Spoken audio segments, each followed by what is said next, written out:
কোরআনে কারীম আল্লাহ পাক অবতীর্ণ করেছেন মানুষের কাছে, অর্থাৎ রাসূল করিম সাল্লাল্লাহু আলাইহি ওয়াসাল্লামের কাছে।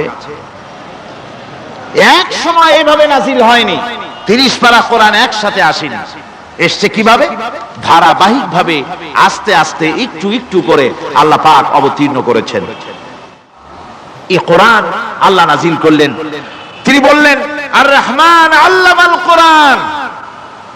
রহমান, তিনি কোরআন শিক্ষা দিয়েছেন, এমন কোরআন যে কোরআনে কোনো ভুল নাই। জোরে কোন সুবহানাল্লাহ। দেখেন, যত রকমের বই মানুষে লেখে, বাংলা, ইংরেজি, উর্দু, ফার্সি, যত রকমের ভাষায় হোক, যত বই লেখা হয়, বইয়ের ভূমিকায় গ্রন্থকার তিনি লেখেন, এই বই লিখতে গিয়ে ভুল ভ্রান্তি হয়ে যেতে পারে। যদি কারো চোখে ধরা পড়ে জানিয়ে দিলে পরবর্তী সংস্করণে তা পরিশুদ্ধ করতে বাধ্য থাকিব। এরকম কথা বলে না? না, এরকম বলে যে আমি একখান বই লিখছি, এ বইয়ের মতো নির্ভুল বই আর কেউ লিখতে পারে নাই। এমন বাপের বেটার পৃথিবীতে জন্মাইছে কেউ? কেউ জন্মিয়েছে? কেউ জন্ম। এবং বইয়ের সূচনায় কোন গ্রন্থকার নিজের প্রশংসা দিয়ে বই শুরু করে না, বই শুরু করে নিজের দুর্বলতা দিয়ে। বই লিখতে গিয়ে ভুল হতে পারে, ছাপার ভুল হতে পারে, আমার ভুল হতে পারে, এটা সবাই লেখে। এই একখানা কিতাব তামাম পৃথিবীর বুকে অদ্বিতীয় কিতাব। এই কিতাবের রচয়িতা, এই গ্রন্থের অথার, এই মহাগ্রন্থের মালিক, তিনি এই গ্রন্থ শুরু করেছেন নিজের প্রশংসা দিয়া। জোরে বলেন সুবহানাল্লাহ। কোরআন কভার খোলা মাত্রই গ্রন্থকারের প্রশংসা শুরু হয়ে গেল। আলহামদুলিল্লাহি রাব্বিল আলামিন। পড়েন সবাই, আলহামদুলিল্লাহি রাব্বিল আলামিন।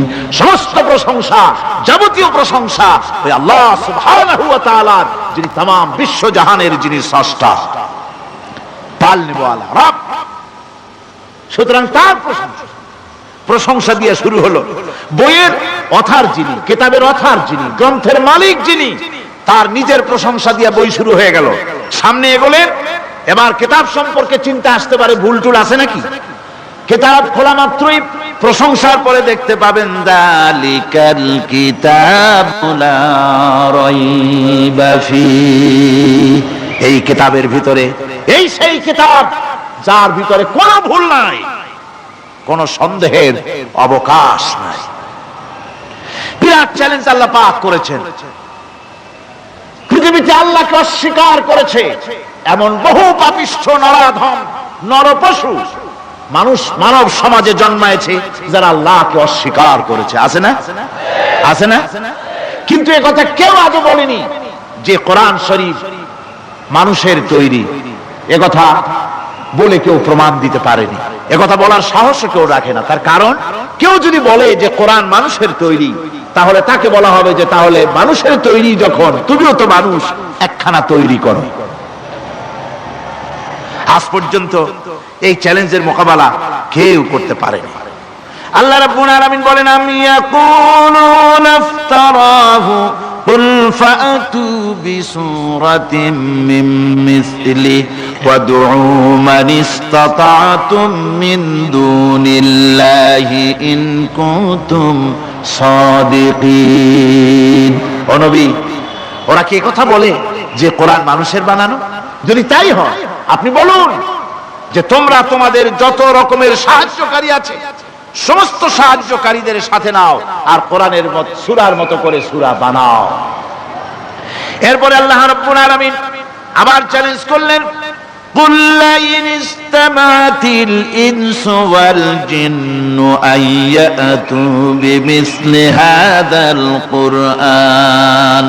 আপনি বলুন, तमाम পৃথিবীর মানুষ আর জেনেরা সব একত্রিত হয়ে যাও, সবাই একত্রিত হয়ে কোরআনে কারীমের সূরার মতো করে সূরা বানায় নিয়ে আসো, যদি তোমাদের পক্ষে সম্ভব হয়।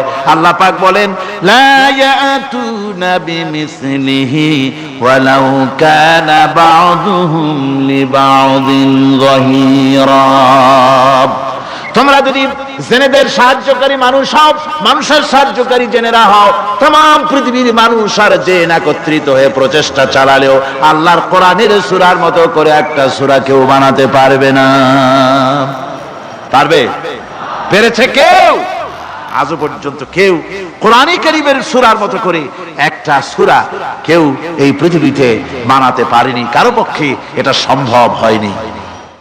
আল্লাহ রাব্বুল আলামিন আবার চ্যালেঞ্জ করেন, ইন কুনতুম ফি রাইবিম মিম্মা নাযালনা আলা আবদিনা ফাআতু বিসূরাতিন মিন মিসলি ওয়াদউ শুহাদাআকুম মিন দুনিল্লাহি ইন কুনতুম সাদিকিন।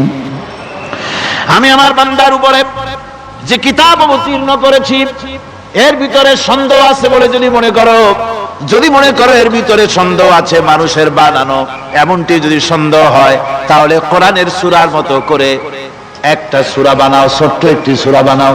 ফাতু বিসূরাতিন, সূরা আলে ইমরানের মতো না, সূরা আরাফের মতো না, সূরা মায়েদার মতো না। ফাতু বিসূরাতিন, ছোট্ট একটি সূরার মতো করে একটা সূরা বানাও। কিয়ামত হয়ে যাবে, মানুষ কোরআনে কারীমের মতো একটি ছোট্ট সূরাও বানাইতে পারবে না। সুবহানাল্লাহ। আমার ভাইয়েরা, এই কোরআন আল্লাহ রব্বুল আলামিনের পক্ষ থেকে নাজিল হলো। কোরআন মানুষের চিরটা কাল ধরে, আবহমান কাল ধরে মানুষের মনকে আকৃষ্ট করেছে। কোরআনে কারীমের এর ভাষা, এর লালিত্য, এর মাধুর্য, এর রচনা শৈলী এবং এর গতিময় ছন্দ, এর শব্দ বিন্যাস মানুষকে মুগ্ধ করেছে চিরকাল ধরে। আল্লাহর নবী বলেন, এ কোরআন যখন আমি তেলাওয়াত করতেছিলাম একটা রাত্রে, যে রাতে আমার তেলাওয়াতের সামনে ছিল জেনেরা যখন আমার কাছ থেকে তেলাওয়াত শুনল, ইসমিআতু হাত্তা ক্বালু ইন্না সামি'না কুরআনান আজাবা। আমার মুখ থেকে যারা যখন তেলাওয়াত শুনল, জেনেরা তখন এই কথা না বলে পারে নাই, আমরা এক আশ্চর্য ধরনের কিতাব শুনেছি। জোরে বলেন সুবহানাল্লাহ। ইন্না সামি'না কুরআনান আজাবা, এক আশ্চর্য ধরনের কোরআন শুনেছি। বলতেছে সেই সব জেনেরা যাদের বয়স 1000 বছর, 1500, 2000 বছর, 500 বছর, যারা জাবুর শুনেছে, ইনজিল শুনেছে, তাওরীত শুনেছে, সেসব জেনেরা বলছে ইন্না সামি'না কুরআনান আজাবা, আশ্চর্য কিতাব শুনেছি। এমন এক কিতাব ইয়াহদি ইলার রুশদ, যে কিতাব শুনলে পরে শ্রোতাকে হেদায়েতের রাস্তা দেখায় দেয়, এমন এক কিতাব শুনলাম। আর এই কিতাব শোনা মাত্র ফামান্না বিহি, কোরআন শুনলাম আর ঈমান আনলাম। নবীজি বলেন, জেনেরা আমার মুখে তেলাওয়াত শুনে পড়ে নিল লা ইলাহা ইল্লাল্লাহু মুহাম্মাদুর রাসূলুল্লাহ। এই কোরআন এমন এক কোরআন, মান ক্বালা বিহি সাদাকা, এ কোরআন শরীফ থেকে যে কথা বলে সেই সত্য কথা বলে।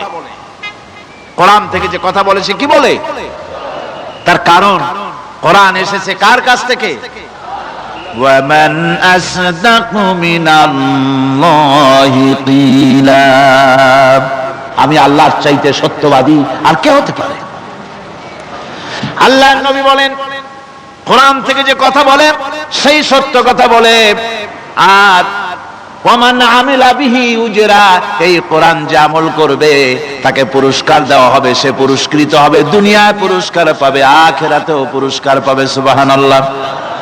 ওয়ামান হাকামা বিহি আদালা, আর কোরআন থেকে যে বিচার ফয়সালা করবে সেই কেবলমাত্র সঠিক সুষ্ঠু বিচার কায়েম করবে, সোশ্যাল জাস্টিস সেই করতে পারবে, সুবিচার জাস্টিস কায়েম সেই করতে পারবে। ওয়ামান দা ইলাইহি হুদিয়া ইলা সিরাতিম মুস্তাকিম, আর কোরআন থেকে যে দাওয়াত দেয়, কোরআনের দিকে যে দাওয়াত দেয়, সেই কেবলমাত্র সঠিক সহজ সরল রাস্তার দিকে দাওয়াত দেয়, যেই দাওয়াত শুরু হয় পৃথিবীর মাটি থেকে আর শেষ হয় গিয়া জান্নাতুল ফেরদাউসে। আমার ভাইয়েরা, কোরআন এর পরিচয়ের কথা বলতেছিলাম। আল্লাহ পাক কি কোরআন আমাদের শিখালেন, কোন কোরআন আমাদের শিখিয়েছেন, সেই কোরআনের পরিচিতি আপনাদের সামনে আমি তুলে ধরতেছি। আমি নিজে না, এবার কোরআন তার পরিচয় নিজেই দেবে।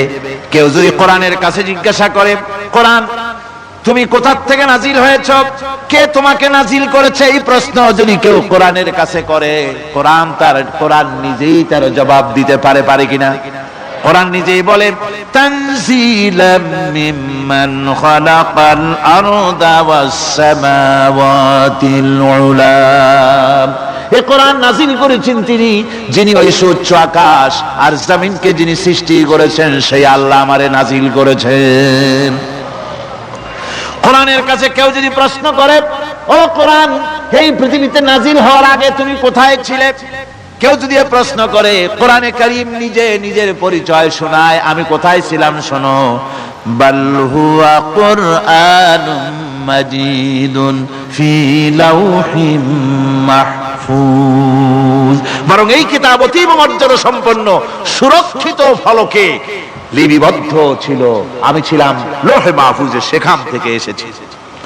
যদি কেউ প্রশ্ন করে, কোরআন কি কোরআন, তুমি কার উপরে অবতীর্ণ হয়েছ, জবাব কোরআন নিজেই দেয়, ওয়া আমিনু বিমা নুজিলা আলা মুহাম্মাদ ওয়া হুয়াল হাক্কু মির রাব্বিহিম। ঈমান আনো সেই জিনিসের উপরে যেটা মুহাম্মদ সাল্লাল্লাহু আলাইহি ওয়াসাল্লামের উপর অবতীর্ণ হয়েছে। আবার অন্য আয়াতেও জবাব পাওয়া যায়, তাবারাকাল্লাযী নাযালাল ফুরকানা আলা আবদিহি লিয়াকুনা লিল আলামিনা নাযীরা। অতীব বরকতপূর্ণ মহান সত্তা সেই আল্লাহ রাব্বুল আলামিন, যিনি তার বান্দার পরে ফুরকান অবতীর্ণ করেছেন। সুবহানাল্লাহি ওয়া বিহামদি। কোরআনের নাম আমি বলেছিলাম শুধু কোরআন নয়, অনেক নাম আছে। কোরআনের আরেক নাম ফুরকান। কোরআনের আরেক নাম কি? আল ফারকু বাইনাল হাক্কি ওয়াল বাতিল। কোরআন হচ্ছে সেই মহাসত্য যা মিথ্যা এবং সত্যের মধ্যে পার্থক্য সূচিত করে, মঙ্গল এবং অমঙ্গলের মধ্যে পার্থক্য সৃষ্টি করে, যা সত্য এবং মিথ্যার মধ্যে তাফরিকা সৃষ্টি করে, সত্যকে মানুষকে বুঝিয়ে দেয়। তার নাম হচ্ছে ফুরকান।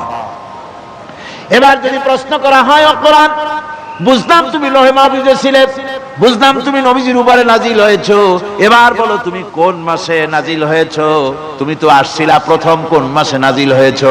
এই প্রশ্ন যদি কেউ করে, কোরআন তার জবাবে বলবে, শাহরু রমাদানাল্লাযী উনজিলা ফীহিল কুরআন। রমজানের পবিত্র মাসে আমি অবতীর্ণ হয়েছি। সুবহানাল্লাহ। যদি প্রশ্ন করা হয়, রমজানে তো আসছো, কিন্তু প্রথম নাজিল হয়েছিল কোন সময়, ওটা কি দিন ছিল না রাত ছিল? কোরআন তার জবাবে বলে, ইন্না আনজালনাহু ফি লাইলাতিল কদর। কদরের পবিত্র রাতে আমি এই পৃথিবীতে আমার আগমন ঘটেছিল। যদি প্রশ্ন করা হয়, বুঝলাম সবই, কেন নাজিল হয়েছে তুমি, এই পৃথিবীতে তোমার আসার উদ্দেশ্য কি, মূল কাজটা কি, এই প্রশ্ন যদি করা হয়, কোরআনে কারীম তার জবাবে বলে, শোনো কেন এসেছি। লিতুখরিজান নাসা মিনাজ যুলুমাতি ইলান নূর। আমার মিশন হচ্ছে গোটা বিশ্ব মানবতাকে পুঞ্জীভূত জমাট বাঁধা অন্ধকারের ভেতর থেকে টেনে বের করে আলোর সন্ধান দিতে, আলোর দিকে আনার জন্য আমি কোরআন নাজিল হয়েছি। গোটা পৃথিবীর মানুষ আছে অন্ধকারের ভিতরে। কিসের মধ্যে? অন্ধকার কি? অন্ধকার হচ্ছে পুঁজিবাদ, অন্ধকার সমাজতন্ত্র, অন্ধকার ধর্ম নিরপেক্ষতাবাদ, অন্ধকার জাতীয়তাবাদ। মানুষের তৈরি করা যত মতবাদ সব কি? জোরে কোন, সবগুলি কি? অন্ধকার। এই অন্ধকারের ভেতর থেকে মানুষগুলিকে টেনে আনবে কোরআন কিসের দিকে? আলোর দিকে। এবার যদি প্রশ্ন করা হয়, বুঝলাম তুমি অন্ধকার থেকে আলোর দিকে নিয়ে আসবে, আলোর দিকে আসলে পরে ফায়দাটা কি হবে, মূল ফায়দাটা বুঝায় দাও, আসল ফায়দা কি হবে তোমারে যদি মানি। কোরআন তার জবাব দেয়, নিজের পরিচয় নিজে তুলে ধরে, ফামান তাবিআ হুদায়া ফালা খাউফুন আলাইহিম ওয়ালা হুম ইয়াহজানুন। এই কোরআনকে যদি মেনে চলো, এই কোরআনের আইন যদি মানো, সমাজে মানো, ব্যক্তিতে মানো, পরিবারে মানে, রাষ্ট্রে মানো, জীবনের সব ক্ষেত্রে সমস্ত জায়গায় যদি এই কোরআনকে মেনে চলো, ফালা খাউফুন আলাইহিম, তাহলে তোমাদের কোনো ভয় থাকবে না, ওয়ালা হুম ইয়াহজানুন, কোনো চিন্তাও থাকবে না। কিসের ভয় থাকবে না? কোরআনের আইন মেনে যদি চলো সমাজে ও রাষ্ট্রে, চুরির ভয়, ডাকাতির ভয়, জিনার ভয়, হত্যার ভয়, সন্ত্রাসের ভয়, কোনো ভয় থাকবে না। ওয়ালা হুম ইয়াহজানুন, চিন্তাও থাকবে না। খাওয়া পড়া, শিক্ষা, চিকিৎসা, বাসস্থান, এগুলির কোনো চিন্তা থাকবে না। কোরআনের সমাজে সব কিছুর গ্যারান্টি দেওয়া হবে, সবগুলি পেয়ে যাবে। এখন যদি আবার প্রশ্ন করা হয়, কোরআন বুঝলাম তোমারে মানলে পরে সব ফায়দা হবে, তাহলে এবার জবাব দাও, তোমার ভিতরে কি রাজনীতি আছে নাকি? আমি তো মানুষ, আমার রাজনীতি করা লাগে। Man is social animal. আমরা তো জঙ্গলের পশু নই, আমরা তো মানুষ। আমাদের সমাজ আছে, আমাদের পৌর নির্বাচন আছে, আমাদের জাতীয় নির্বাচন আছে, আমাদের কলকারখানা আছে, জমিন আছে, আমাদের রাজনীতি, অর্থনীতি, সমাজনীতি আছে, পারিবারিক নীতি আছে, অনেক নিয়ম মালা আছে, নিয়ম নীতি আছে। তোমারে মানলে তোমার ভিতরে কি ওগুলো আছে নাকি, সে কথা বলো। কোরআন তার জবাবে বলে, وَنَزَّلْنَا عَلَيْكَ الْكِتَابَ تِبْيَانًا لِكُلِّ شَيْءٍ وَهُدًى وَرَحْمَةً وَبُشْرَى لِلْمُسْلِمِينَ। কোরআন জবাবে বলে, শুনে রাখো, শুধু অর্থনীতি সমাজনীতি নয়, শুধু রাজনীতি আর শিক্ষানীতি যুদ্ধনীতি নয়, তোমার জীবনে যা কিছু দরকার, ইহকালে যা কিছু দরকার, পরকালে সব কথাগুলি আল্লাহ রাব্বুল আলামিন আমি কোরআনের সিনার ভিতরে খুলে খুলে বর্ণনা করে দিয়েছেন। সব কথা এই কোরআনে কারীমের ভিতরে রয়েছে। তোমার এমন কোনো জিনিস নাই যা তুমি কোরআনে কারীমের মধ্যে পাবে না। তোমার সমস্ত প্রয়োজন আমার বুকের মধ্যে আল্লাহ দিয়ে দিয়েছেন। বিজ্ঞান আছে, দর্শন আছে, ইতিহাস আছে, সব আছে এর মধ্যে। তবে কোরআনের মধ্যে বিজ্ঞান আছে বলে আমি এটাকে বিজ্ঞানের কিতাব বলবো না, দর্শন আছে বলে দর্শনের কিতাব আমি বলবো না, রাজনীতি আছে বলে কোরআনকে আমি রাজনীতির কোনো কিতাব বলবো না। কোরআন তাহলে কি? কোরআন হচ্ছে অর্থনীতি, সমাজনীতি, রাজনীতি, পারিবারিক নীতি, মানুষের জীবনের যা কিছু প্রয়োজন, সমস্ত নীতি মালার নীতি গ্রন্থের নাম হতেছে কোরআনে কারীম। সমস্ত নীতিমালার নীতি গ্রন্থ কোরআন। এখানে রয়েছে সব কিছুর উৎস, যেটা গ্রহণ করলে পরে মানুষ আরামে থাকতে পারবে। অমুসলিম নাগরিক বৃন্দ তাদের নাগরিক মর্যাদা পাবে।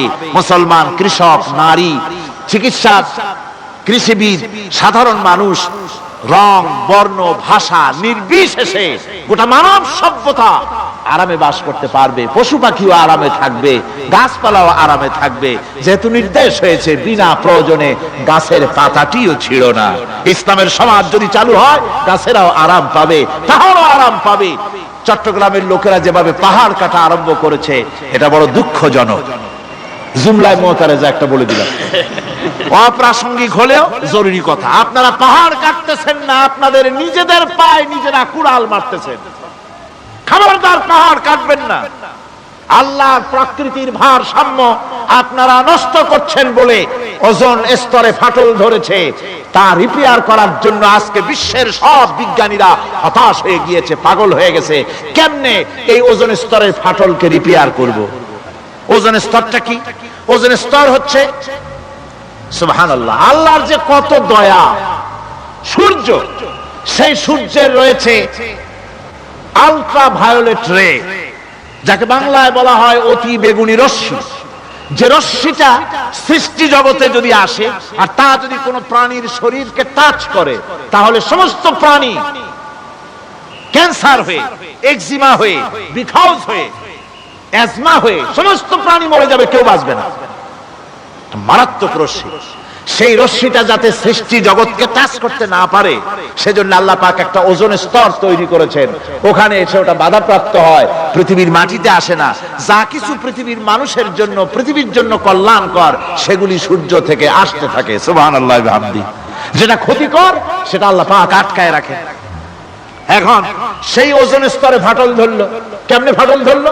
ফাটল আপনি আমি ধরাইছি। আপনি বলবেন যেটা কেমন কথা, আমি তো ওইখানে যাই নাই, আমি ফাটল ধরাইলাম কেমনে? ওই যে সেই আপনার প্রাইমারি স্কুলে ভিজিট করতে গিয়েছিলেন ইন্সপেক্টর, তারপরে প্রাইমারি না হাই স্কুল ভিজিট করতে গেছে, যায়া জিজ্ঞেস করছে ছেলেরা কি পড়ছে? বল ইতিহাস। ঠিক আছে, ইতিহাস থেকেই প্রশ্ন করব। বলতো চীনের প্রাচীর কে ভেঙেছে?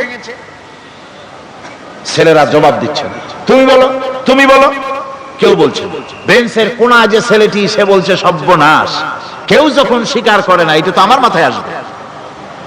সব শেষ ইন্সপেক্টর তাকে বলছে, তুমি বলো তো কে ভেঙেছে চীনের প্রাচীর? কয় স্যার, গ্রামে আমার দুষ্টমির যথেষ্ট বদনাম আছে, কিন্তু চীনের প্রাচীর ভাঙার মতো দুষ্কর্ম আমি করি নাই।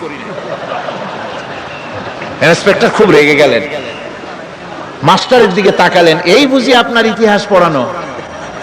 মাস্টার ইন্সপেক্টরের বিরক্তি ভরা মুখ দেখে বলছেন, স্যার রাগ করবেন না, এসব ছাত্র তো আমার, ওদের অবস্থা তো আমি জানি। আপনি আসছেন ঢাকা থেকে, আপনি জানবেন কি? আমি হলফ করে বলতে পারি আমার ক্লাসের কোন ছাত্র চীনের প্রাচীর ভাঙে নাই।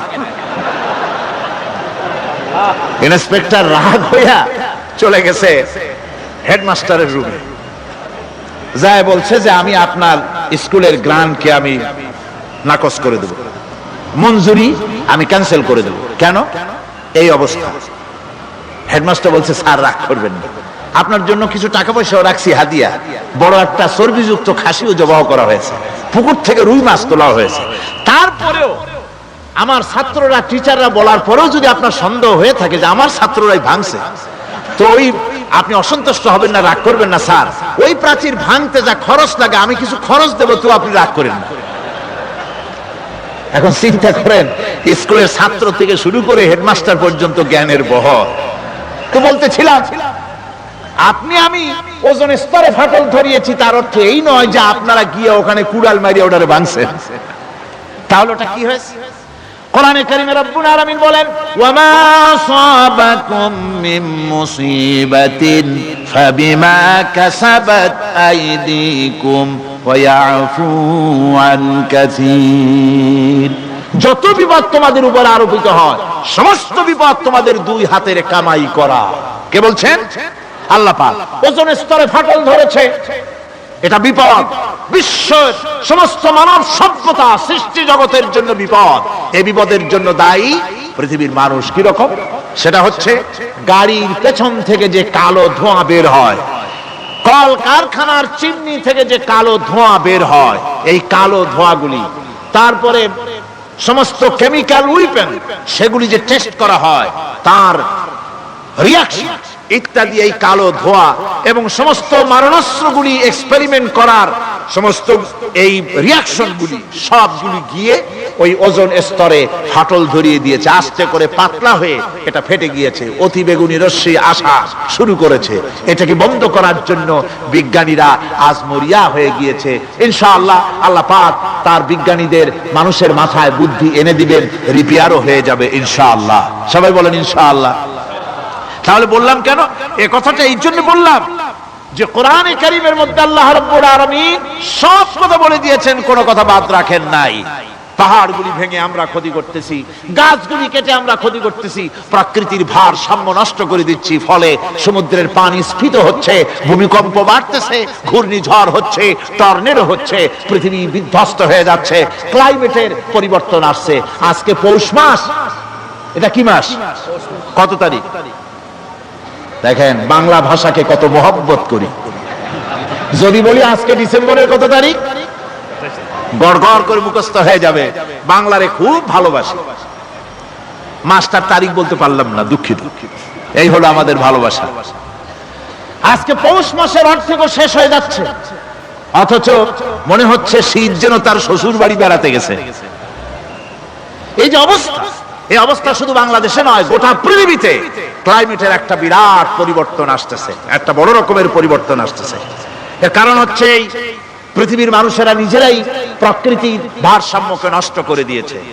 এই ভারসাম্য নষ্ট হওয়ার কারণে আবহাওয়ার পরিবর্তন হচ্ছে, সামুদ্রিক জলোচ্ছ্বাস বাড়তেছে, ভূমিকম্প, আগ্নেয়গিরি ইত্যাদি হচ্ছে এবং পৃথিবীর মানুষ বিধ্বস্ত হচ্ছে। বলতেছিলাম এই কোরআনে কারীমের মধ্যে আল্লাহ পাক সব কথা বলে রেখেছেন। যদি জানতাম, বুঝতাম, তাহলে এই অবস্থার সৃষ্টি হতো না। এটা বিজ্ঞানের বই নয়, রাজনীতির বই নয়, সমাজনীতির বই নয়, বরং সমস্ত নীতিমালার উচ্চ, জ্ঞানের উচ্চ হচ্ছে আল কোরআন। জ্ঞানের উচ্চ কি? আরো জোরে বলেন, জ্ঞানের উচ্চ কি? আল কোরআন। পবিত্র কোরআনে এমন এমন ঘটনা আল্লাহ পাক বলেছেন যা ষষ্ঠ শতাব্দীর দুনিয়া এ সম্পর্কে কিছুই জানতো না। অবশ্য কিছু কিছু ঘটনা ইহুদিদের কিতাবে অতিরঞ্জিত আকার এবং বিকৃত অবস্থায় এসেছে, কিন্তু কোরআনে কারীম দুনিয়ার মানুষকে আদম সৃষ্টি, নূহের বন্যা, তারপরে মুসা আলাইহিস সালাম ফেরাউনের ঘটনা, ইব্রাহিম আলাইহিস সালামের নমরুদের ঘটনা এবং ইউসুফ আলাইহিস সালামের কাহিনী সবগুলিকে সুন্দর করে কোরআন শরীফ উপস্থাপনা করেছে রাসূলের মাধ্যমে, যা পৃথিবীর ইতিহাসে কেউ জানতো না, সেগুলি আল্লাহ পাক জানাইছেন। কিভাবে? কোরআনে কারীম বলছে, তিলকা মিন আম্বাইল গায়বি নূহিহা ইলাইকা মা কুনতা তা'লামুহা আনতা ওয়ালা কওমুকা মিন ক্বাবলি হাদা। এ হলো সব অজ্ঞাত ঘটনা। সমস্ত ঘটনাগুলি আল্লাহ পাক তার হাবিবকে শুনিয়ে বলে দিলেন, সব অজ্ঞাত ঘটনা, যা তুমি জানতে না, তোমার কোনো জানা ছিল না, আমি ওহীর মাধ্যমে তোমাকে সব জানাইছি। ইউসুফ আলাইহিস সালামকে যখন তার ভাইয়েরা কুয়ার মধ্যে ফেলে দিতেছিল, তখন তুমি উপস্থিত ছিলে না, এই ঘটনা ওহীর মাধ্যমে আমি জানালাম। মুসা আলাইহিস সালামকে যখন ফেরাউন দরিয়ার ভিতরে ফেলে দিল, সেই সময় তুমি সিনাই পর্বতের পাশে দাঁড়িয়ে সব দৃশ্য লক্ষ্য করনি, অথচ আমি ওহীর মাধ্যমে সব তোমাকে খুলে খুলে বলে দিয়েছি। আল্লাহ পাক সমস্ত ঘটনাগুলিকে বলে বলে কোরআন শরীফের মধ্যে সব সাজিয়ে দিলেন, বলে দিলেন। তিনি বললেন, ওয়ামা কুনতা বিজানিবিল গারবি ইয কাদাইনা ইলা মুসাল আমরা ওয়ামা কুনতা মিনাশ শাহিদিন। ফেরাউন যে মুসার সঙ্গে যে ব্যবহারটা করলো, এ সময় সেখানে তুমি উপস্থিত ছিলে না, আমি ওহীর মাধ্যমে তোমাকে তা জানিয়েছি। কাযালিকা নাকুসসু আলাইকা মিন আনবাই মা ক্বাদ সাবাকা ওয়া ক্বাদ আতাইনাকা মিন লাদুন্না যিকরা। আল্লাহ পাক বলেন, এভাবে আমি আপনার কাছে অতীত ঘটনাবলী ওহীর মাধ্যমে নিখুঁত ভাবে আপনার সামনে সব বলে দিয়েছি। আমার ভাইয়েরা, এই বিশ্বলোকে ঊর্ধ্ব লোক সম্পর্কে নির্ভুল তথ্য বর্ণনা আল্লাহ পাক করে দিয়েছেন কোরআনের মাধ্যমে। 1665 খ্রিস্টাব্দে স্যার আইজাক নিউটন তিনি আবিষ্কার করলেন মাধ্যাকর্ষণ শক্তিকে। এই মাধ্যাকর্ষণ শক্তি, ল অফ গ্র্যাভিটেশন, এ সম্পর্কে মানুষের এর থেকে কিছু জানলো, কিন্তু আজ থেকে 1400 বছর আগে আল্লাহ রাব্বুল আলামিন তার উম্মি নবী, যিনি কোনো বিজ্ঞানাগারে লেখাপড়া করেন নাই, কোনো সায়েন্স রিসার্চ করেননি, যিনি কোনো কলেজ ইউনিভার্সিটিতে পড়াশোনা করেননি, তার মাধ্যমে জানিয়েছেন মাধ্যাকর্ষণ শক্তির কথা। কোরআন বলছে, ইন্নাল্লাহা ইউমসিকুস সামাওয়াতি ওয়াল আরদা আন তাজুলা। এই পৃথিবী এবং সমস্ত গ্রহ উপগ্রহকে আল্লাহ পাক বলছেন, আমি এমন এক শক্তি দিয়েছি যে শক্তির মাধ্যমে একটা আরেকটাকে আকর্ষণ করে রাখছে। এই পৃথিবীতে মাধ্যাকর্ষণ শক্তি শুধু পৃথিবীর নাই, সূর্যের আছে, মঙ্গলের আছে, নেপচুনের আছে, ইউরেনাসের আছে, বৃহস্পতির আছে। প্রত্যেকটি গ্রহের আলাদা আলাদা মাধ্যাকর্ষণ শক্তি আছে, আর এই শক্তির বলে একটা আরেকটাকে টেনে ধরছে, যাতে করে বিচ্ছিন্ন হয়ে না যায়, যাতে করে ধ্বংসপ্রাপ্ত না হয়। এগুলি আল্লাহ পাক এই তথ্যগুলি কোরআনে কারীমের মধ্যে বলেছেন। ফলে মরিস বুকাইলির মতো লোক, যিনি ফরাসি দার্শনিক, তিনি বলেছেন দুনিয়ার সমস্ত বিজ্ঞানীদের থিওরি হচ্ছে এই, যে বিজ্ঞানের কোনো থিওরি ফাইনাল নয়। আজ একটা হচ্ছে, কাল সেটাকে পরিবর্তন করে নতুন আরেক থিওরি আসতেছে। কিন্তু কোরআনে কারীমের মধ্যে আমি, কে বলতেছেন এ কথা? না না না, মরিস বুকাইলি বলছেন, কোরআন শরীফের ভিতরে আমি যে বিজ্ঞানের তথ্য পেয়েছি, থিওরি পেয়েছি, তার কোনো পরিবর্তন আজও হয় নাই, ভবিষ্যতেও হওয়ার কোনো সম্ভাবনা নাই। মরিস বুকাইলি মনে করেছিলেন বেদ আর বাইবেলে যেমন ভুল আছে, কোরআন শরীফে ওই রকম ভুল আছে, নাউজুবিল্লাহ। সেই জন্য তিনি আরবি শিখলেন কোরআন বোঝার জন্য, ভুল ধরার জন্য। কোরআন শিখলেন কি জন্য? ভুল ধরার জন্য। আর এমন শেখা শিখছেন, ওই আরবি শিক্ষা মানে আমাদের দেশের লোকদের মতো আনাকুম জানাকুম শেখে নাই, ভালো করেই শিখছে, ভালো করেই মুখস্থ করেছে, তার ভালো করে আরবি শিখেছেন, তারপরে কোরআন শরীফ পড়েছেন, তারপরে তিনি এ কোরআন পড়ে তেলাওয়াত করে বুঝে এরপরে তিনি বই লিখেছেন the Bible, the Quran and science. এই বইয়ের মধ্যে তিনি পরিষ্কার লিখেছেন, কোরআন পড়লাম, এর ভিতরে একটা নকতা দেওয়ার, একটা কলমের ফোঁটা দেওয়ার জায়গা কারো নাই। কোরআন নিঃসন্দেহে মহান স্রষ্টা আল্লাহ রাব্বুল আলামিনের মানুষের বানানো কিতাব, এটা হতে পারে না। সুতরাং কোরআন শরীফের মধ্যে আল্লাহ পাক সব কথা বলে দিয়েছেন। বিজ্ঞানের সাথে কিন্তু কোরআনের সংঘর্ষ নাই। অনেকে মনে করে যে বিজ্ঞান আর কোরআন এর মধ্যে বিরাট সংঘর্ষ। না, বিরাট সংঘর্ষ নয়, দুই একটা পয়েন্টে সংঘর্ষ থাকতে পারে। অধিকাংশ ব্যাপারই বিজ্ঞান, আমি মনে করি বিজ্ঞানের আবিষ্কার যত বাড়বে কোরআন বোঝা মানুষের জন্য তত সহজ হবে। এটা আমার ধারণা, এটা আমার ধারণা। বিজ্ঞানের সাথে দুই একটা পয়েন্টের উপরে সংঘর্ষ আছে, যেমন চন্দ্র এবং সূর্য সম্পর্কে, সৌরজগৎ সম্পর্কে Copernicus, Kepler, Galileo, Newton, Einstein মহাশূন্য সম্পর্কে যে সব বক্তব্য রেখেছেন, সেসব বক্তব্যের সাথে কোরআন শরীফের কিছুটা বৈপরীত্য রয়েছে। যেমন কেউ বলেছেন সূর্য ঘোরে, পৃথিবী স্থির, কেউ বলে সূর্যের চতুর্দিকে পৃথিবী ঘোরে, কেউ কয় চন্দ্র ঘোরে, কেউ কয় আমরা কি আর বসে থাকি, আমরাও ঘুরি। কিন্তু আসলে ঘুরেটাকে কে ঘোরে, এ ফয়সালা কে দেবে? কে দিবে বলুন তো? হ্যাঁ, ঠিক বলেছেন, আল্লাহই দিবেন, কারণ এগুলি সৃষ্টি করেছেন কে? এবার শুনুন, এই বিতর্কের মীমাংসা আল্লাহ পাক করছেন কোরআনে কারিমে বহু আগে। গ্যালিলিও, কেপলার, কোপারনিকাস এদের বলার অনেক আগে বিশ্বনবী জনাবে মুহাম্মদ রাসূলুল্লাহ সাল্লাল্লাহু আলাইহি ওয়াসাল্লাম তিনি বলে দিয়েছেন, আল্লাহর কথা তিনি বলেছেন, লাশ-শামসু ইয়ামবাগি লাহা আন তুদরিকাল কামারা ওয়ালাল লাইলু সাবিকুন নাহার ওয়া কুল্লুন ফি ফালাকিন ইয়াসবাহুন। প্রবল জ্ঞানী হইবে যাহারা, আপন মনেতে বুঝিবে তাহারা, রাত্রি পারে না আগে যাইবার দিনের স্থান করি অধিকার, চন্দ্র বাঁধে না সূর্যের গায়েতে, সূর্য পারে না চন্দ্রকে ধরিতে, যার যে স্থান বহাল রাখিয়া ভ্রমণ করিছে খোদাকে ডরিয়া। আল্লাহ রাব্বুল আলামিনকে ভয় করে সব ঘুরছে, চাঁদও ঘোরে, সূর্য ঘোরে, মঙ্গল ঘোরে, ইউরেনাস ঘোরে, বৃহস্পতি ঘোরে, পৃথিবীও ঘোরে, সব ঘুরছে তো ঘুরছেই, বন বন করে ঘুরছে একটা নির্দিষ্ট কক্ষপথে, আপন আপন কক্ষপথে ঘুরছে, যার ফলে অ্যাক্সিডেন্ট হয় না। সুবহানাল্লাহ, জোরে বলেন সুবহানাল্লাহ। নির্ধারিত কক্ষে ঘুরছে, নির্ধারিত কক্ষে ঘুরছে, এর কক্ষগুলি আল্লাহ পাক ঠিক করে দিয়েছেন, সেই কক্ষে ঘুরতেছে, একে অপরের পথ অতিক্রম করতেছে না। আবার ওই মহাশূন্যের ভেতরে রয়েছে black hole. Black hole, black hole কি? ব্ল্যাক হোল হচ্ছে একটা বিরাট অন্ধকার গহ্বর, একটা মৃত্যুকূপ। এত বড় বিরাট ব্ল্যাক হোল মহাশূন্যে আছে, বিজ্ঞানীরা হয়রান হয়ে গেছে, তার এত বড় শক্তি, সে শুধু তারা খায় না, কোন তারকা ঘুরতে ঘুরতে যদি তার কাছে এসে যায় তারাকে খেয়ে ফেলে। কোন আলো যদি কাছে আসে, আলো শুষে নিতে নিতে আলো যার থেকে এসেছে সেটাকেও শেষ করে ফেলে। এ ধরনের একটা দারুণ আকর্ষণী শক্তি তার মধ্যে আল্লাহ সৃষ্টি করেছেন। একটা ব্ল্যাক হোল আছে মহাশূন্যের ভিতরে, সূর্য, চন্দ্র, গ্রহ, নক্ষত্র, যে সূর্য পৃথিবীর চাইতে 13 লক্ষ গুণ বড়, এমন 2 কোটি সূর্য খাইয়া হজম করতে পারে, এত বড় ব্ল্যাক হোল আল্লাহ তৈরি করে রেখেছেন মহাশূন্যের উপরে।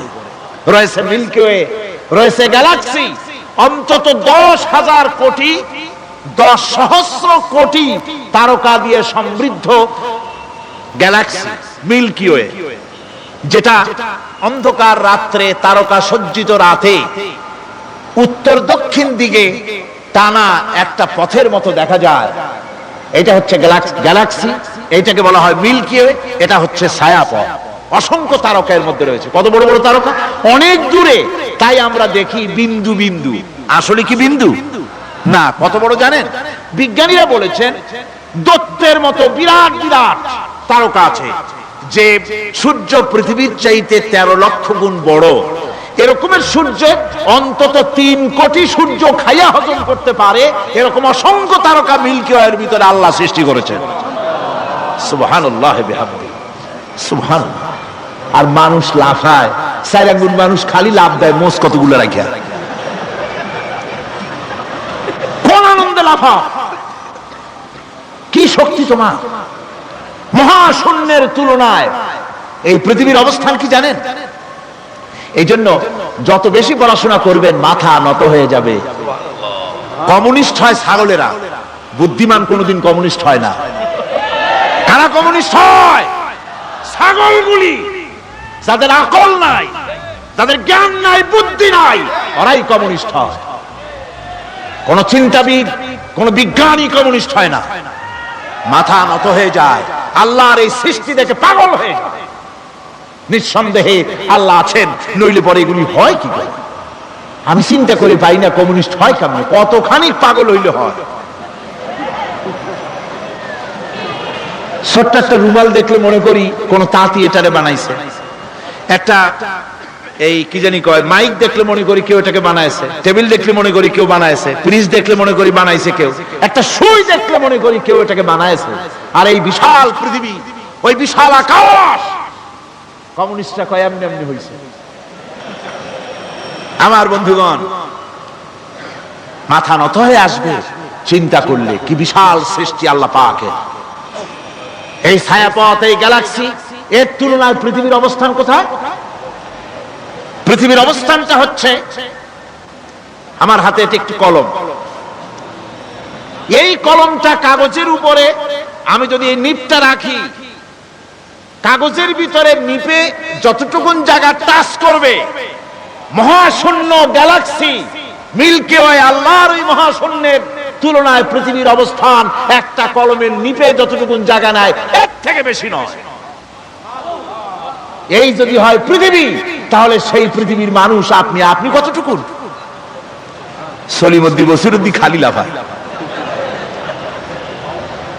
আমার বন্ধুগণ, লাভের চোটে বলে হ্যান করেঙ্গে ত্যান করেঙ্গে, লাঠিকে আমদার মুগুর ভরেঙ্গে। কয়দিন পর শোনা যায় শীত হয়ে পড়ছে, কিছু নাই। সুতরাং আল্লাহ পাকের অসীম সৃষ্টি জগৎ, এর সঙ্গে বিজ্ঞানের সংঘর্ষ কম, দুই একটা পয়েন্টে আছে, বাকি সবগুলিতে বিজ্ঞানের আবিষ্কার যত বাড়তেছে, আল্লাহরে চেনা, সৃষ্টি জগৎকে জানা মানুষের জন্য তত সহজ হচ্ছে। আর রহমান আল্লামাল কোরআন, কোরআন শিখিয়েছেন আমাদেরকে রহমান, এমন নিয়ামত দিয়েছেন যার মধ্যে সব আছে। মানুষ সৃষ্টির ব্যাপারে, মানব সৃষ্টির ব্যাপারে নির্ভুল তথ্য যদি পেতে হয়, তাহলে কার কাছে যাব? জোরে কোন? আল্লাহর কাছে যেতে হবে। আর আল্লাহর কাছে না যাইয়া মানব সৃষ্টির রহস্য যদি জানতে যাই ডারউইনের কাছে, তাহলে আপনার মামু হবে সুন্দরবনের বান্দরেরা। ঠিক কিনা? বান্দরেরা হবে মামু, শিম্পাঞ্জি ওরাং ওটাং হবে আপনার নানার দাদা। তার কারণ ডারউইন সাহেব বলেছেন মানুষ এর পূর্বপুরুষ হলো বাঁদর, শিম্পাঞ্জি, ওরাং ওটাং, এটা হলো তার থিওরি অফ ইভলিউশন। বিবর্তনবাদের থিওরি পেশ করতে গিয়ে তিনি বলেছেন মানুষ হলো বান্দরের জাত। আরে বেটা, তুই বান্দরের জাত। নিজের লেজ কাটিয়া সকলের লেজ কাটা আরম্ভ করতে যাচ্ছে। কি পাগলের পাগল, মানুষ হয়েছে বান্দরের জাত। আশ্চর্য কথা। কেমনে কইলে? তো বললো যে শিম্পাঞ্জি দেখছে, তো সে শিম্পাঞ্জি দেখে তার মনে হয়েছে যে মানুষ ওরকমই তো দেখা যায়, তো মানুষ বুঝি বান্দর থেকেই আসছে। আমি বলি পৃথিবীতে এমন পাগল আমি কোনোদিন দেখিও নাই, শুনিও নাই যে কোন পাগল পাবদা মাছ দেখে বলেছে যে এটা হচ্ছে বোয়াল মাছের পূর্বপুরুষ। টাকি মাছ দেখে কোন ছাগলেও বলেছে আজ পর্যন্ত যেটা হলো শোল মাছের পূর্বপুরুষ। পুঁটি খাইতে খাইতে আস্তে আস্তে বিরাট শোলে পরিণত হয়ে গেছে, কোন পাগলেও বলে। আচ্ছা, মেনে নিলাম ডারউইন সাহেবের থিওরি, মেনে নিলাম এক সেকেন্ডের জন্য যে বান্দর থেকেই মানুষ হয়েছে। এখনো তো বানর প্রজাতি আছে না শেষ হয়ে গেছে? আছে কিনা? তাহলে সুন্দরবনে যান, যে দেখুন কোন বাঁদর কি এ পর্যন্ত দেখা গেছে যে কোমর পর্যন্ত মাংসের মতো হয়ে গেছে? আর একটু দুধ আর পনির আর একটু এই শুটকি মাছ লইট্টা ফিশ খাওয়াইলে আর কদিনের মধ্যে এই বান্দরটা মানুষ হয়ে যাবে। হয়েছে এরকম? বাঁদরের 12 আনা মানুষ হয়ে গেছে, 14 আনা মানুষ হয়ে গেছে, আর অল্প একটু বাকি। এরকম দেখা গেছে কোথাও? দেখা যায়নি। এগুলি পাগলামি কথা, পাগলামি কথা। মানুষ বানর থেকে আসেনি, মানুষ ওরাং ওটাং থেকে আসেনি, মানুষ শিম্পাঞ্জি থেকে আসেনি। মানুষ এসছে কোত্থেকে? এটা জানতে হলে, এ নির্ভুল তথ্য জানার জন্য আসতে হবে কোরআনের কাছে। কার কাছে? আল্লাহ রাব্বুল আলামিন তার হাবিবের মুখ থেকে মানব সৃষ্টি রহস্য তিনি উদ্ঘাটন করে দিয়েছেন। তিনি বলেছেন, দুনিয়াবাসীকে শুনিয়েছেন, ফালয়ানজুরিল ইনসানু মিম্মা খুলিকা মিন মাইন দাফিকিন ইয়াখরুজু মিন বাইনিস সুলবি ওয়াত তারাইব। আল্লাহ পাক বলেন, মানুষ কি তার সৃষ্টি রহস্য দেখে না? কেমনে তাকে আমি সৃষ্টি করেছি? মায়ের বক্ষ পিঞ্জর থেকে, বাপের পৃষ্ঠ থেকে সবেগে নির্গত এক ফোঁটা নাপাক পানি দিয়ে আমি আল্লাহ মানুষকে সৃষ্টি করেছি। বান্দর থেকে নয়, ওরাংউটান থেকে নয়, সিম্পাজি থেকে নয়, মানুষের অরিজিন মানুষ। আদম থেকে তোমরা জন্মগ্রহণ করেছো, আদম এসেছে মাটি থেকে, তোমরা এসেছো আদম থেকে। সুবহানাল্লাহ বিহামদি। এটাই হলো মানব সৃষ্টির রহস্যের কথা আল্লাহ পাক বলে দিয়েছেন।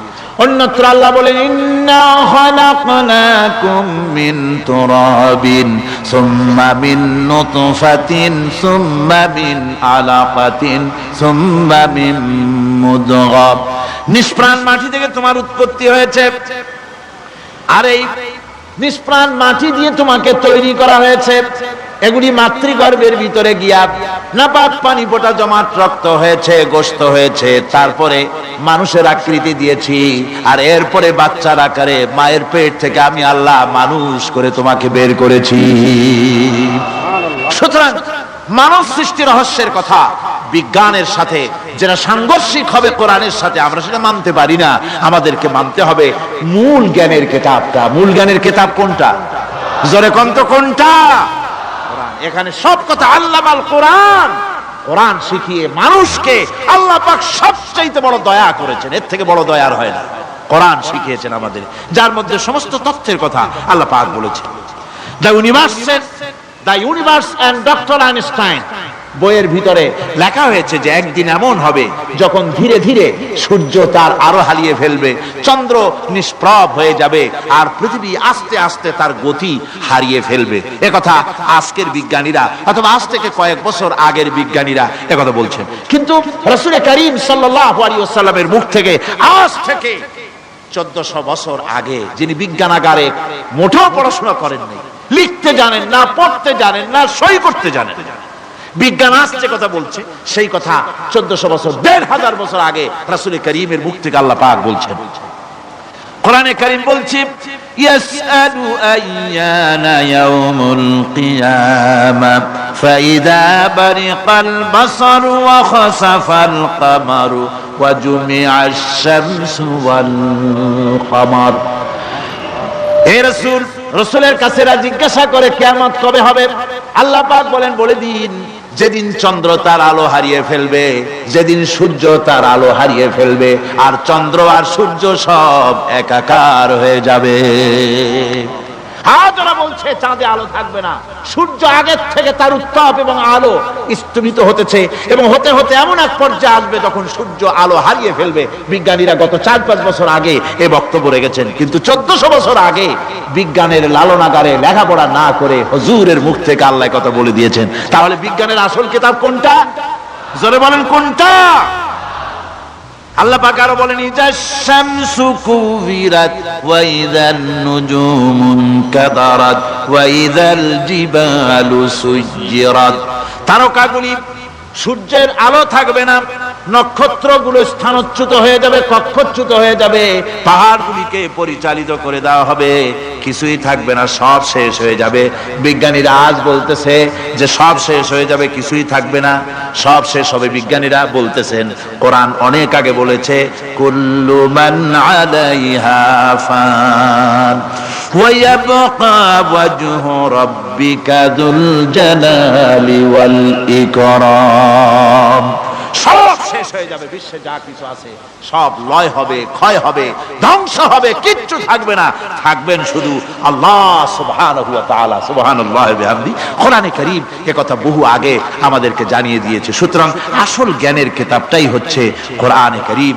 এই কোরআনের কাছে আমরা যত যেতে পারবো, যত কোরআন বুঝতে পারবো, ততই আমাদের জন্য আমরা সমৃদ্ধ হতে পারবো, আমাদের উপর আল্লাহর রহমত আসবে, আমরা সমাজ চালাতে পারবো, আমরা দেশ চালাতে পারবো, আমরা দুনিয়ায় শান্তি পাবো, আমরা আখিরাতেও মুক্তি লাভ করতে পারবো। কোরআনে কারীম সমস্ত বিজ্ঞানের উৎস, দর্শনের উৎস। এইটা না জানলে কিছুই জানা হয় না, এইটা জানা হলে সব জানা হয়। পণ্ডিত আপনার ডক্টর শহীদুল্লাহ, আল্লাহ জান্নাত নসিব করুন, সবাই বলুন আমিন। তিনি বলতেন, বড় বড় সেমিনারে গিয়ে বলতেন তিনি, যে আপনারা যারা বক্তব্য রাখতে এসেছেন, জনগণকে বলছি না, যারা বক্তব্য রাখতে এসেছেন, এমএ পাস করেছেন, ডিগ্রি করেছেন, পিএইচডি করেছেন, এফআরসিএস করেছেন, বহু কিছু ডিগ্রি আপনারা লাভ করেছেন, নামের আগে 6 হাত লম্বা ডিগ্রি আপনারা লাগাইছেন, আপনারা পণ্ডিত ঠিকই, কিন্তু এই কোরআন শরীফের জ্ঞান যদি আপনাদের না থাকে, আপনারা পণ্ডিত, তবে আপনারা মূর্খ পণ্ডিত। কি পণ্ডিত? কি পণ্ডিত? মূর্খ পণ্ডিত। ওরা বলে যে মৌলবীরা জানে কি, মৌলবীরা জানে কি? আরে ভাই, মৌলবীদের কাছে তো আসল জ্ঞান আছে, সুবহানাল্লাহ ওয়া বিহামদিহি, এখানে সবটা আছে। আপনারা এখানে আসেন, এটা বিশ্বাস করলে আপনি সবটা পেয়ে যাবেন। কোরআন বিশ্বাস করতে পারলে, কোরআন জানতে পারলে আপনি সব জানবেন। কোরআনে কারীমের মধ্যে আল্লাহ পাক কত কথা বলেছেন, এর মধ্যে আছে আল্লাহ পাক বলেছেন, আফালা ইয়ানজুরুনা ইলাল ইবিলি কাইফা খুলিকাত। এই যে আমি উটগুলোরে বানাইছি, কেমনে বানাইলাম তোমরা কি দেখছো? উট কেমনে বানিয়েছি? মুফাসসিরিনে কেরাম এর উপরে অনেক আলোচনা করেছেন।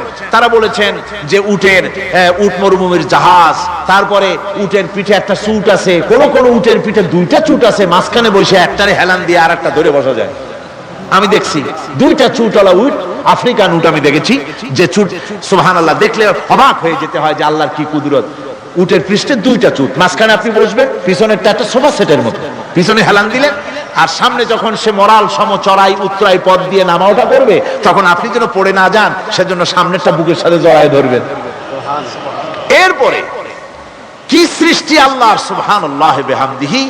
জিরাফগুলি দেখুন, জিরাফগুলি তার মাথা কত বড় উঁচা। লন্ডন জুতে জিরাফ দেখলাম, সেই জিরাফের দেহ থেকে তার মাথাটা 22 ফিট উঁচা। মানে সে যদি নিচে দাঁড়ায়, 3 তলা বিল্ডিং এর ছাদের উপরে নাস্তা দিলে তো নিচে দাঁড়ায় খাইতে পারে, এই অবস্থা।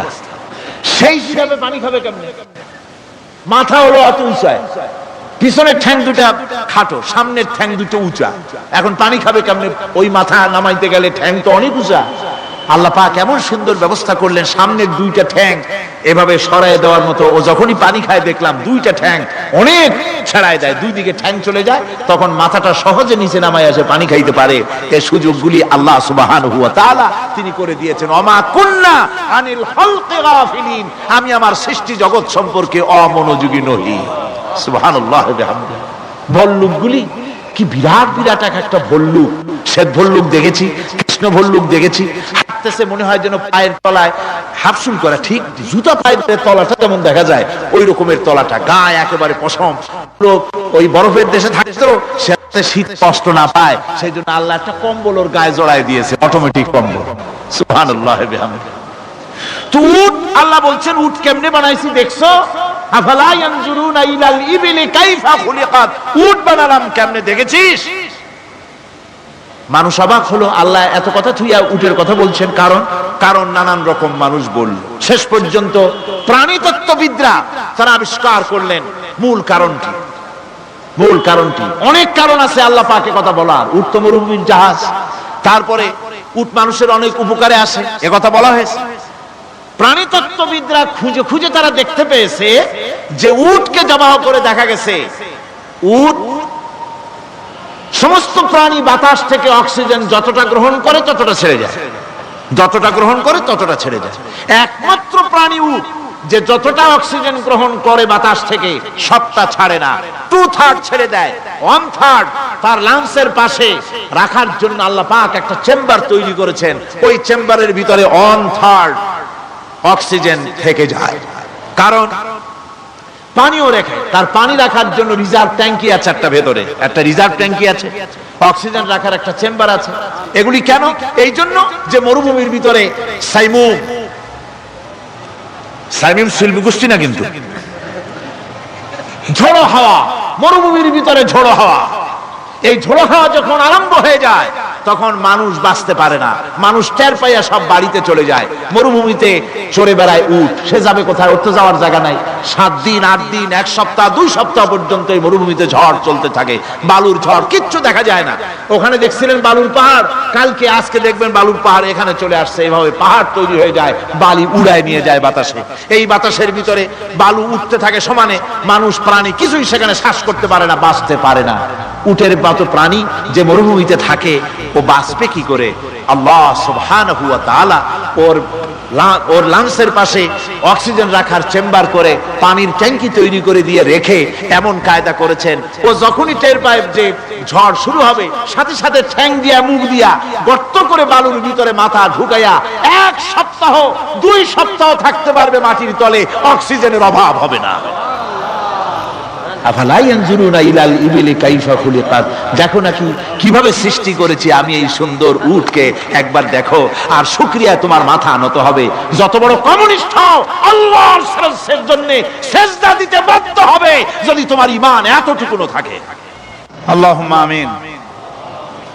ربنا ظلمنا أنفسنا وإن لم تغفر لنا وترحمنا لنكونن من الخاسرين. ربنا لا تزغ قلوبنا بعد إذ هديتنا وهب لنا من لدنك رحمة إنك أنت الوهاب. ربنا العالمين, হাজার হাজার মুসলমান নরনারী দীর্ঘক্ষণ ধরে তোমার কোরআনের কথা শুনেছি, মেহেরবানি করে সওয়াবটুকু রাসূল করিম সাল্লাল্লাহু আলাইহি সাল্লামের রূহ মুবারকে পৌঁছে দাও। तमाम পৃথিবীর মাটির নিচে যত মুমিন মুমিনাত শুয়ে আছে, আল্লাহ তুমি মেহেরবানি করে কবরগুলিকে জান্নাতের টুকরায় পরিণত করে দাও। আমাদের মা বাপ যাদের দুনিয়া থেকে বিদায় হয়ে গেছে, আল্লাহ দয়া করে তাদেরকে জান্নাতবাসী করে নিও। রব্বির হামহুমা কামা রব্বায়ানি সগীরা। ربنا تقبل منا إنك أنت السميع العليم وتب علينا إنك أنت التواب الرحيم. سبحان ربك رب العزة عما يصفون وسلام على المرسلين الحمد لله رب العالمين بحق لا إله إلا الله محمد رسول الله. السلام عليكم.